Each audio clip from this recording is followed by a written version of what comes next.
এই শুধু খাবার আর গান বাজনার জিনিস, আর গিটার ফিটার আসে। ও দাঁড়াও, এদিকেও আছে খাবার। এই আমরা থাকছি কদিন রে, আমরা থাকছি কদিন, দুরাত্রি। খাবার দাবারের তোড়জোড় দেখেই বুঝছেন বাঙালিরা একসাথে ঘুরতে বেরোলে যা হয়। সময়টি 2025-এর মে মাসের সময়। আমরা প্রায় 3-4টি পরিবার একসাথে গেছিলাম অ্যাবারডিনে। ঘোরা কম, সবাই মিলে একটা বাড়িতে একসাথে থাকা, হই হই করে রান্নাবান্না, খাওয়া দাওয়া, গল্প আড্ডা, গান বাজনা, এই ছিল মেন উদ্দেশ্য। এর একটু আগের গল্প বলি। 2017-তে আমরা এই 4টি পরিবার একদম একসাথে এক সময় এদেশে এসেছিলাম। তাই অনেক রকম প্রতিকূলতা, অনেক রকম এক্সপিরিয়েন্স আমরা একসাথে শেয়ার করেছি। তাই কখন যেন নিজেদের অজান্তেই আমরা প্রত্যেকে বন্ধুর থেকে অনেকটা এগিয়ে প্রায় আত্মীয়র জায়গা নিয়ে নিয়েছি সবাই সবার জীবনে, বলতে পারেন। ঠিক সেরকমই আমরা যখন সব সময় বিভিন্ন ট্যুরে যেতাম, ঘুরতে যেতাম, পাবলিক ট্রান্সপোর্টে করে এদিক ওদিক যেতাম, তার মজা ছিল অপরিসীম। এই সুতাপাড়া কোথায়? কিছু দেখতে পাচ্ছি না। জায়গাটা জাস্ট অদ্ভুত সুন্দর। মুখ দেখাচ্ছে, জিনু যা সামনে যা। দেখে এক্সাইটেড বান্দার নিজের রাস্তা ধরে না, অন্য দিক দিয়ে যায় সব সময়। 5 পাউন্ডের জ্যাকেট। অনেক মাল 5 টাকা। জিনু জিনু সরে, জিনু সরে সরে জিনু। সেই 2017-18 থেকে প্ল্যান হচ্ছিল একটি রোড ট্রিপে যাব সবাই মিলে গাড়ি করে। কিন্তু এদেশে তো ড্রাইভিং লাইসেন্স পাওয়া মানে ঠাকুরের দর্শন পাওয়া। তাই মোটামুটি 10টি বছরের কাছাকাছি লেগেছে সবাইকে ড্রাইভিং লাইসেন্স জোগাড় করতে। তো তারই এই প্ল্যানটিতে আমরা যখন ঘুরতে যাব ঠিক করি, তার সাথে একটু খারাপ লাগাও ছিল, কারণ আমাদেরই এক বন্ধু আবার এর মধ্যেই দেশে ফিরে যেত তখন। তাই তাড়াহুড়ো করেই আমরা এই প্ল্যানটা করেছিলাম, যাতে ওদের সাথে অনেকটা বেশি টাইম কাটাতে পারি। সবাই মিলে হই হই করে ঘুরতে যাওয়ার একটা আলাদাই মজা।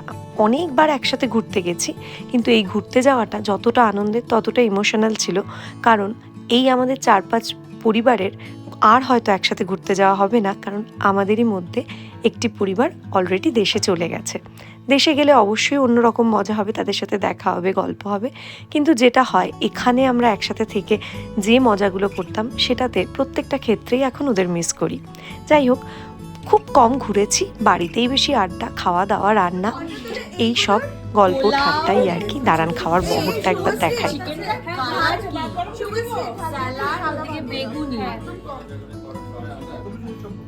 সিলের মাংস।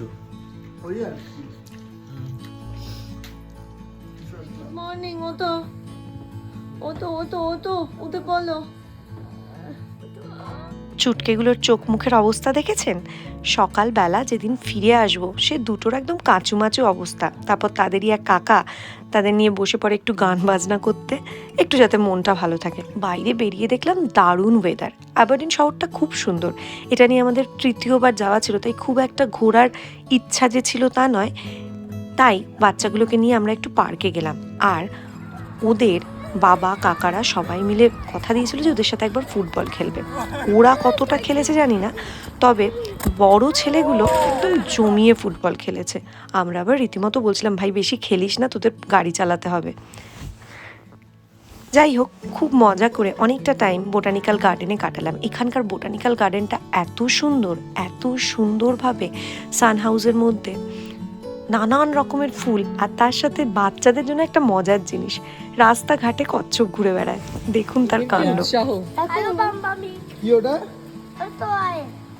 তো যাচ্ছে দেখ কেমন ভাবে যাচ্ছে রাস্তায়। দাঁড়া তোরা দাঁড়া, আমি এগিয়ে যাই। দেখি আমাদের গ্রুপ আগে আসে না কচ্ছপ আগে আসে? ও আমাদের হচ্ছে পথপ্রদর্শক। চল, লিডার। কচ্ছপকে জিতিয়ে দেওয়ার তালে সব কটা মিলে কচ্ছপের পিছন পিছন হাঁটতে আরম্ভ করেছে। কি বলবো বলুন। তারপর আমরা এলাম একটি বিচের ধারে। বিচটা তো খুব সুন্দর। আসলে এখানে আসার মেন কারণ হচ্ছে এই জায়গাটায় আইসক্রিমের শপ আছে, যেখানকার আইসক্রিম আমরা খুব ভালোবাসি। আমাদের বন্ধুদেরও ওখান থেকে আইসক্রিম খাওয়ানোর ছিল, আর বাড়ির লেফট ওভার সব খাবার গরম টরম করে প্যাক করে এনেছিলাম। একটা দুর্দান্ত চড়ুই ভাতি টাইপেরই ব্যাপার হলো। সবাই মিলে একসাথে বসে দুপুরে লাঞ্চ, তারপর দারুণ অ্যান্টিবিটির আইসক্রিম খাওয়া। মোটামুটি দুপুরের লাঞ্চ, তারপর জমিয়ে আইসক্রিম, সব কিছুর পরে আশেপাশের কয়েকটি টাউন, কিছু কিছু সাইট সিন, এগুলো সব ঘুরতে ঘুরতে আমাদের বাড়ি ফেরার পালা। শহরটি যতটা সুন্দর, তার আশেপাশের বিভিন্ন ট্যুরিস্ট স্পটগুলো আরও সুন্দর। একটি ক্যাসেলেও গেছিলাম আমরা, ক্যাসেলের বাইরে থেকে দেখতে, ক্যাসেলে ঢোকার টাইম আমাদের ছিল না। ওই যে বললাম, এই ট্যুরটা অনেকটা স্মৃতিকে একসাথে করার জন্য ছিল, খুব একটা জায়গা এক্সপ্লোর করার জন্য না। সবাই মিলে প্রচণ্ড আনন্দ, প্রচণ্ড মজা, প্রচণ্ড ঘোরাঘুরি। আশা করি আবার কোনো না কোনো আমরা এই পরিবারগুলো একসাথে হব, এ দেশে হোক বা অন্য দেশে হোক, একসাথে ঘুরবো, আনন্দ করব। বাড়ির থেকে অনেকটা দূরে থাকা পিসি, মাসি, মামা, কাকা, কাকিমা, এদের ভালোবাসা থেকেই বাচ্চাগুলো একটু বঞ্চিত হয়তো হয়, আর তার বদলে অনেকটা আনন্দ পায় এই আমাদের এক্সটেন্ডেড ফ্যামিলিগুলোর কাছ থেকে। এবং এদের সবার কাছে বাচ্চাগুলো যতটা দামি, বাচ্চাগুলোর ছোটোবেলাটাতেও এই স্মৃতিগুলো অনেকটা দামি আমাদের কাছে।